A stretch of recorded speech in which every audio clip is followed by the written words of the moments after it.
Здравствуйте, уважаемые зрители канала! Сегодня мы предлагаем вашему вниманию новый выпуск на тему «Кто такие сенные девки и для чего они нужны были помещикам?».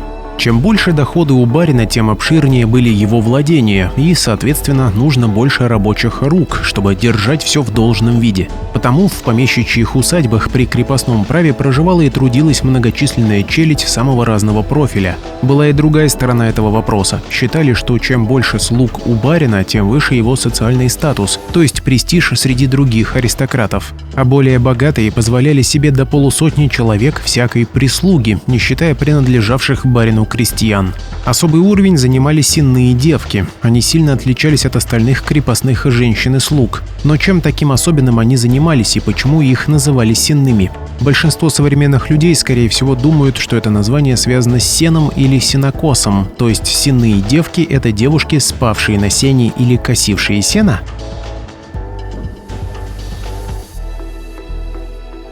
Сейчас мало кто знает истинное значение словосочетания «сенные девки», потому что подобный вид обслуги давно остался в прошлом. Прислуга или дворовая челядь, если говорить старинным термином, которая обслуживала барина-дворянина, была поделена на свои специализации, которые зачастую были очень узкими.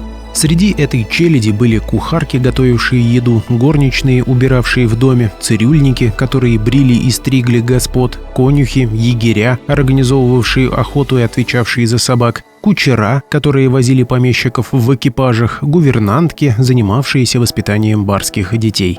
Многие из этих людей постоянно проживали в поместье барина, были и приходящие слуги, которые жили в близлежащих деревнях. Среди постоянно живших имелась необходимая прислуга, то есть те, кто обязательно отправлялся с барином и его семьей, когда они уезжали на зиму в город. В этом отношении прекрасный пример Александр Сергеевич Пушкин, который хоть и был постоянно в долгах и кредитах, но имел целый штат обслуги. В его доме, который находился близ набережной реки Мойки, на постоянной основе работали от 15 до 18 человек, среди которых был полотер, тот, кто мыл полы, прачка, повар, 4 горничных и 2 няни. Такое количество слуг было еще весьма скромным по тем временам. Некоторые помещики, например, богач Всеволод Всеволожский, могли позволить себе содержать до 400 слуг на одной только усадьбе. А у Всеволожского таких усадеб было много. Заводчики Строгановы держали в усадьбах более 600 крепостных и наемных слуг, исполнявших любые их прихоти. Наличие большого числа слуг всегда было важным показателем благосостояния помещика и его имений. Обанкротившиеся дворяне, которые не могли держать слуг, но сами все равно делать ничего не хотели, нанимали прислугу на час. Как правило, это был лакей или служанка, которые приходили в обедневшую усадьбу и изображали очень бурную деятельность, попутно делая самые необходимые дела в доме. Это средство требовалось для отвода соседских сплетен. Разорившиеся помещики таким образом сохраняли лицо в глазах окружающих. Естественно, в таких усадьбах сенных девушек уже не было, у обанкротившихся помещиков просто не хватило бы средств на их содержание. В наше время слово «девка» – это грубость и даже оскорбление для особ женского пола, а в царской России не вкладывали негативный смысл в это слово. Тогда девками звались молодые крестьянки, которые были уже не в подростковом возрасте, но и замуж еще не успевали выйти. А вот их ровесниц благородного сословия величали барышнями. Наиболее точное определение слову «девка» дал историк Юрий Федосюк, считавший, что девками называли крепостных крестьянок, которые работали внутри дома. Понятие в те времена не считалось уничижительным для женщин, и его постоянно использовали в повседневной жизни, окликая так всех молодых девушек. Более того, сенные девки были особой категорией прислуги. Они не выходили на работы в полях и постоянно находились при помещиках, выполняя их приказы. Эти девушки проживали в помещениях, которые назывались сенями. В этом был свой резон. Девки находились близко к основным комнатам дома, чтобы они могли вскочить и прибежать по первому зову барина. В остальном, в свободное от работы время, которое, впрочем, случалось весьма редко, девушки должны были сидеть в сенях и ждать, когда их позовут хозяева. Обычно в сенные девки брали молодых крестьянок, как правило, незамужних, которых набирали в окрестных деревнях. Правда, иногда, если особо любвеобильный барин примечал в своих владениях замужнюю женщину, обладавшую красивой внешностью, он мог запросто и невзирая на мнение мужа-крестьянина, назначить ее сенной девкой для удовлетворения своих потребностей. А слово «сени» ничем не связано с сеном или сенокосом. Раньше в домах, избах так назывались помещения, которые отделяли жилую часть в доме от крыльца, выхода на улицу. По сути, эти помещения считались нежилыми, ведь девок, которые там жили, в счет помещики не брали. Происхождение слова «сени» идет от старославянского «сень» и означает укрытие, полог, навес. Помещения были чем-то типа тамбура, но большого. Важным назначением сеней было сохранение тепла во всем жилом доме. То есть так воздух, нагретый с помощью печи, не выходил из дверей прямо на улицу, а задерживался в сенях. Сами сени, как правило, не отапливали, в них проходило тепло из жилой части дома, но иногда у очень богатых хозяев даже сени могли быть отапливаемыми или же состояли из двух частей, с печью и без нее. Крестьянки, которые работали летом на полях, а зимой в коровниках, завидовали сенным девкам, считая, что те живут намного легче. Сенных считали белоручками, которые прохлаждаются целыми днями. Но на самом деле, да, работа в доме была не настолько трудной, как возделывание, обработка земли и уход за посевами. Сенные девки не вставали так рано, как остальные крепостные, кушали еду получше, а еще иногда получали от барыни или барина приятные подарочки – угощения, платки и одежду.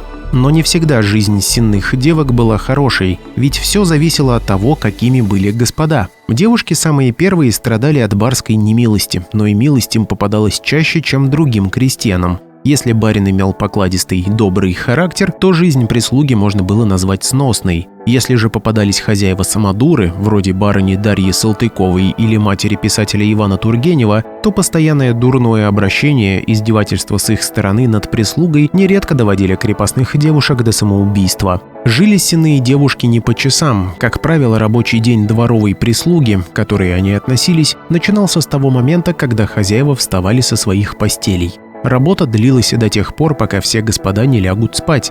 Поручения, что выполняли девушки, были довольно обширными – от уборки в доме, помощи в одевании господ, подачи еды и других обязанностей. Нередко помещики привлекали сенных девок и к работе на кухне. Они помогали готовить еду, чистили овощи, делали заготовки на зиму. Когда в доме были гости и работы было много, сенные прислуживали как официантки за столом, помогали кухонной челяди. Чтобы прислуживающие на барских застольях девушки не позорили хозяев, их иногда обучали светским манерам. Были и сенные девки, которые владели французским языком и были грамотными. Такие служанки нередко оказывались среди особо приближенных к хозяевам слуг. Они становились компаньонками барынь, теми, кому доверялось самое сокровенное. Некоторые борчуки заставляли сенных девушек прислуживать им во время мытья, чесать спину и даже пятки, чтобы господа быстрее уснули. Были и такие, что выбирали себе девок на невинные развлечения, а потом, если девушка беременела, отправляли их с глаз долой.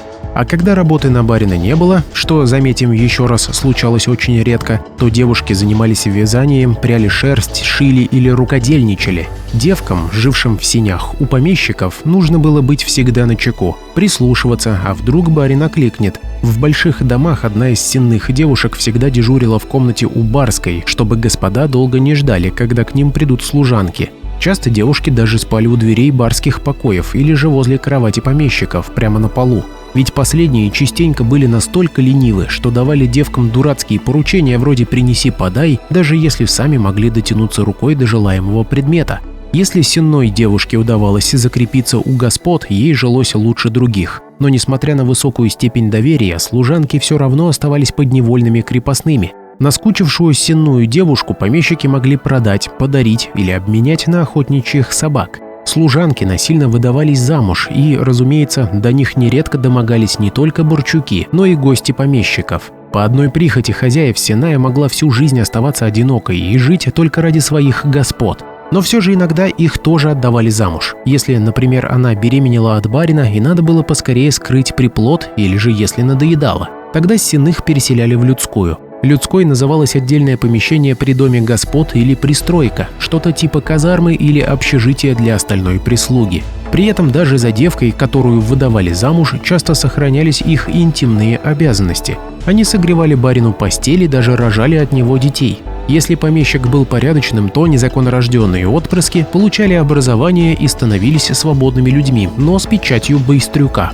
Строптивые крепостные жестоко наказывались, их могли отстегать кнутом и даже пытать. Сенные девки тоже не избегали этих наказаний, если осмеливались ослушаться барина. Особо жестокие хозяева порой совсем не щадили своих крепостных, не гнушаясь даже убийством. А власти относились к барскому произволу терпимо, и за убийство наказывали лишь тех, кто поубивал десятки и сотни крестьян. Например, барыня Салтыкова за 6 лет убила 136 крестьян, но, скорее всего, их было намного больше, тела так и не нашли.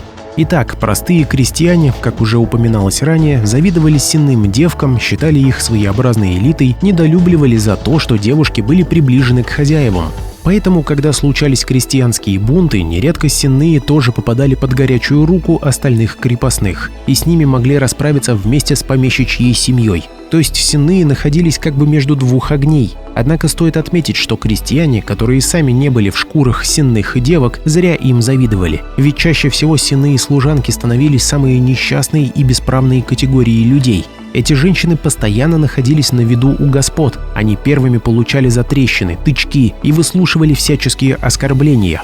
Но любые свои действия девка должна была выспрашивать разрешение у помещиков. Девка не могла слушаться ни барина, ни барыню, ни их детишек. Из-за этого наказание могло подстерегать с любой стороны. К тому же часто особо приближенные к господам слуги оказывались среди невольных участников разборок в семье помещика. И те потом заставляли служанок принять ту или иную сторону, за что потом наказывали. Одна старинная мудрость гласит, что лучше быть подальше от начальства и поближе к кухне. Вот это как раз касается сенных девок, у которых при их сытости и хорошем обеспечении в материальном плане не было той, конечно, относительной свободы, что у крестьян, которые целыми днями работали в полях. В общем, сенные девушки имели двоякое положение. Они, по сравнению с другими крепостными, жили более комфортно, но все остальное зависело от господ. Какие характеры имели барин и барыня, насколько они были избалованными и какие предпочитали развлечения. Если все было в рамках приличия, то девушкам жилось хорошо, а если нет, то гораздо привольнее работать в поле или на кухне, чем находиться у барина на глазах.